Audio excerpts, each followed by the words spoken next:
Айша анамыз екеуі қадір түнінде отырады ғой. Рамазанның соңғы түндерінде, Айша анамыз екеуі отырып айтады. Айша анамыз айтады: "Я Алланың елшісі, мен қадір түніне кездесіп қалып жатсам не істейін?" дейді. Қарасаңызшы, күшті сұрақ қой. Молодец, Айша анамызға да. Ол соны сұрамаса біз білмей қалатын едік. Мен қадір түніне кездесіп қалсам не істеймін деді ғой. Сонда пайғамбар саллаллаху алейхи вассалам: "Айша, біздің үйімізді көрдің ғой" деді. Кішкентай деді. Соған бір 4 гектар жер сұра деді Алладан. 8 этаж үй сұра деді. Үлкен бір түйе сұрашы, қызыл түйе. Мына түйе жүрмейді, қанды ішіп болды.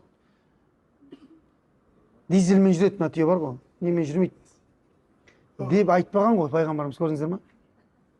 Пайғамбарымыз не деп айтқан? Айша, егер сен кездесіп қалсаң деді, Аллахумма, бұл оңай, жаттап алсаңыздар болады. Қазақшасында айтсам: Аллахумма иннака афуун.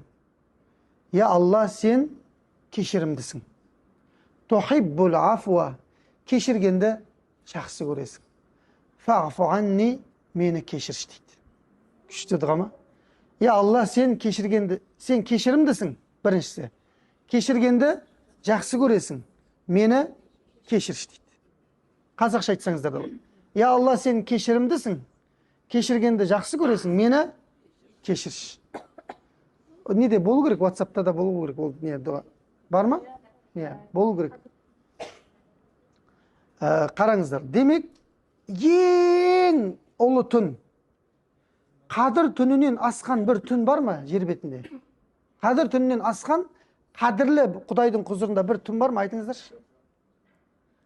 Ешқандай түн жоқ. Сондай қадірлілігі оның бір сүрені арнайы сол түнге түсірген Алла Тағала. 114 сүренің біреуі қадір деп аталады. Дұрыс па? Ол түннің не үшін қадір болғандығы енді айтылды, кеше Құран туралы сабақта айтылды. Оны қайта артқа қарай қайта бермей қойық. Алладан кешірім тілей беру. Айша анамызға айтып отқан қарасаңызшы, пайғамбарымыздың. Әлі сол жерде тұрмыз. Ей Айша деп жатыр да. Сен қадір түніне кездессең, осы дұғаны айт деп жатыр. Аллахумма иннака афуун карим, или афуун десек те болады. Тухиббул афуа фағфу анни деп айт дейді. Қараңыздар. Неге? Сырын қараңыздар. Ей Айша, егер де сені Құдай кешіріп қоятын болса деп жатыр. Ар жағында айтқысы келіп жатқан. Егер де Алла сені бүгін түнде кешіріп қоятын болса, ей Айша, сенің көкейіңдегі армандап жүрген нәрселеріңді артығымен береді Алла деп жатыр. Главный тек не істеп кет дейді? Кешіріліп кет деп жатыр.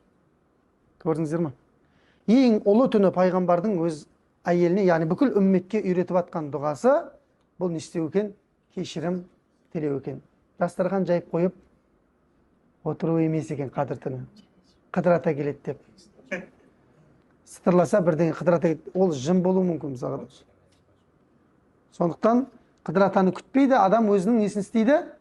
Құлшылықтарын жасайды. Сіздің құлшылықтарыңызды көру үшін, жазу үшін, Раббысының құзырына көтеру үшін Жәбірейіл періштенің өзі Құранды алып түскен. Соның өзін істейді? Келеді. Бір түнде барлығы түседі иншалла.